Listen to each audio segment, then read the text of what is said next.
because I did stumble into the fact. My dad had a small brokerage firm, and I would go down on Saturday morning and to go to lunch with him, and it was a big deal. But in the morning when he worked, I would read the books there, and so I found it very early. And not everybody does that. That's just plain luck when that happens. So I always knew the path I wanted to follow.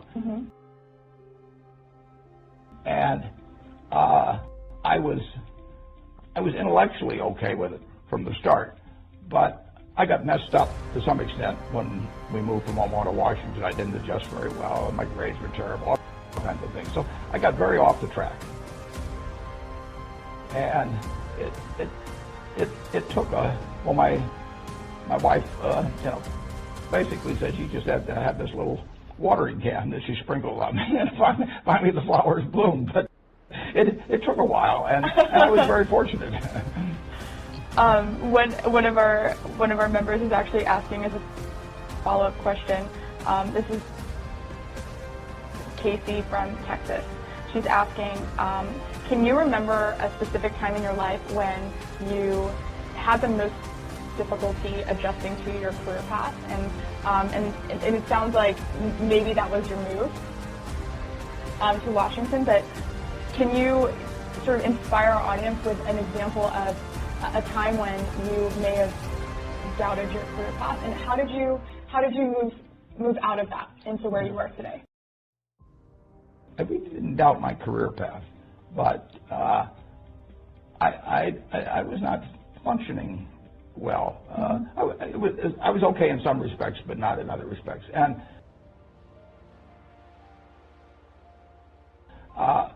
I was terrified, for example, both in high school and college. I don't know when it started, but I became terrified of public speaking. And I just couldn't do it. I mean, and so I arranged all my classes so I never had to do any public speaking. And I got to Columbia, and I saw an ad in the paper for a Dale Carnegie course. And I went down. It was somewhere in the mid-40s. And I gave the guy a check for $100, and I went back and stopped payment. I lost my nerve. And then I came out. I got out of Columbia actually when I was 20, and I came out to start selling securities in Omaha. And I realized I had to get up and be able to get up in front of people. I couldn't go through life this way. So I saw an ad again in the local paper that there was a Dale Carnegie course being given. I went down and I gave the fellow $100 in cash. And I became associated with 30 other people in the class. We couldn't stand up in front of a group and say our own name. I mean, it was pathetic. But that class changed my life in a big way. As a matter of fact, they used to give a pencil every week for whoever did the most with what they learned the previous week. And during that class, I proposed to my wife, and she accepted, and I won the pencil that week. Oh, wow. So it's important. I mean, there's certain... You've got to be able to communicate in life, right. And it's enormously important. And probably the schools, to some extent, underemphasize that. I mean, you can start going for an MBA, and people think it's kind of beneath them to teach you about communication. But if you can't communicate, if you can't talk to other people and get across your ideas or write, either, you're giving up your potential. And anybody that's got a career potential of X, I guarantee it'll be 150% of X if they really learn how to communicate well. So that was a big part of really succeeding in my career. When you get right down to it. And then I was fortunate enough to pick up a book when I was 19 by a great teacher, Benjamin Graham, and he taught me a lot about investments. But it was really my dad and my wife that taught me about life.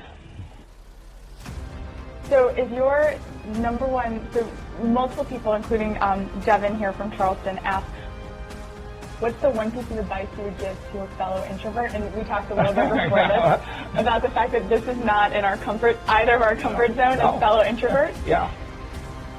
So would your advice to a fellow introvert be to just sort of confront that fear, go to a communication class, and just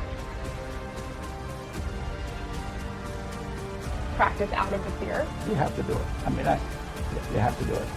And the sooner you do it, the better. I mean, it's so much easier to get the right habits when you're young than work later on. And I mean, I think they have Toastmaster clubs. I don't know what they all are, but if they're you know, to get over fear of associating with people, you got to go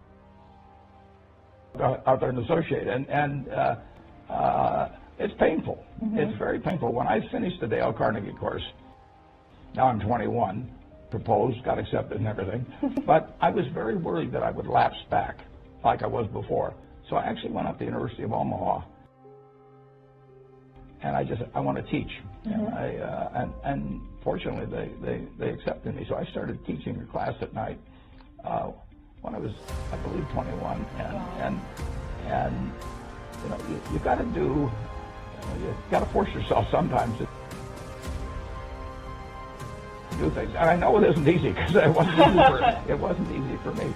When I started selling securities, I was 20 when I started selling securities, and I would go out, and I used to walk around downtown Omaha and call on people, and there were people that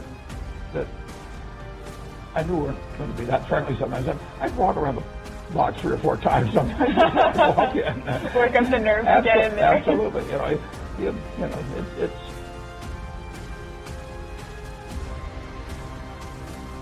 it's not a bad thing to take a job as a salesperson, mm-hmm. just to interact with people. I used to sell shirts at JCPenney company. You know, I sold men's, I sold children's clothing.